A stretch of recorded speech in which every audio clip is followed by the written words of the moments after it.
a bearded man with a stern expression and a laurel wreath is on your coin. More likely than not, we're talking about the king of the gods, Zeus as called by the Greeks, or Jupiter as the Romans would say. I've brought a quick video for you guys today as I had to share these beauties with you all. Here we have two examples of how great could Greek coin engraving get. So let's jump right on the first coin. First, we're headed to the southern coast of Italy, a region known in antiquity as Magna Graecia, as it was dotted with Greek colonies. Greek numismatists tend to have a particular soft spot for this region, as the numismatic art of this region reached very impressive levels of quality. However, we tend to give attention only to the coins of Syracuse, while many other polis struck gorgeous coins as well.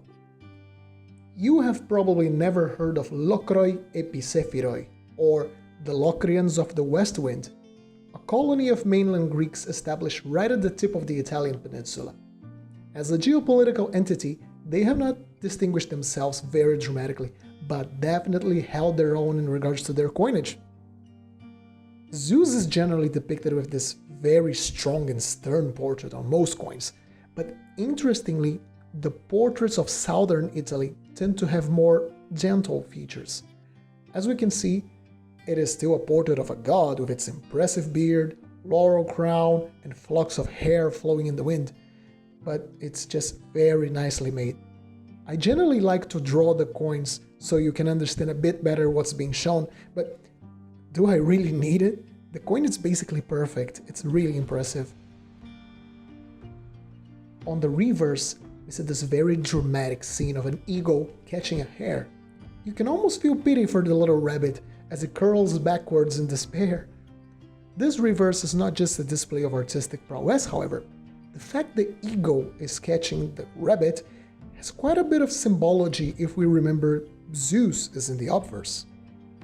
You see, the Romans in particular had this word, potestas, which relates to potency, to the ability and the competence of getting something done, moving the world and shaping it to your desires. This is one of the virtues closely attributed to Jupiter, or in this case, Zeus. He was the king of the gods.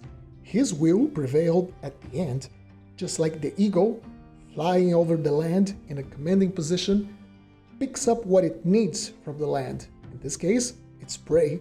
It's a very interesting metaphor here. And that leads us to our next coin.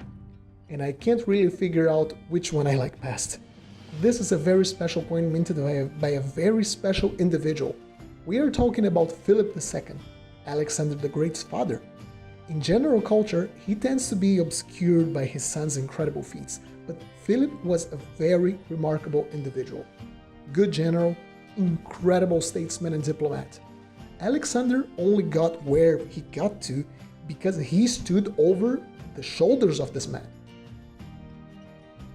On the obverse, we have this masterfully sculpted bust of Zeus in incredibly high relief. Instead of the more youthful bust of the previous coin, this is a fully matured Zeus with a much fuller beard. In fact, I love how you can see even the small strands from the beard at the point it touches Zeus' face. Very realistic. And instead of a laurel crown, this crown is made out of olive leaves. You can see the little circular olives along the crown. Such a nice detailing. The reverse presents us with a young man carrying a palm branch. The palm branch was the symbol of glory, victory, triumph. He's seen riding a horse, which was a very expensive means of transportation back then.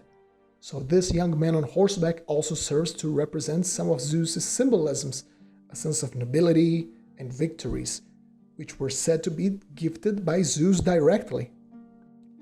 Under the horse, we see a small kantaros, a vessel Greeks used to store liquids, probably a mint mark. And at the top, the legends, Philippo, from Philip. So, have you got a coin featuring Zeus or Jupiter in your collection? Let us know in the comment section below.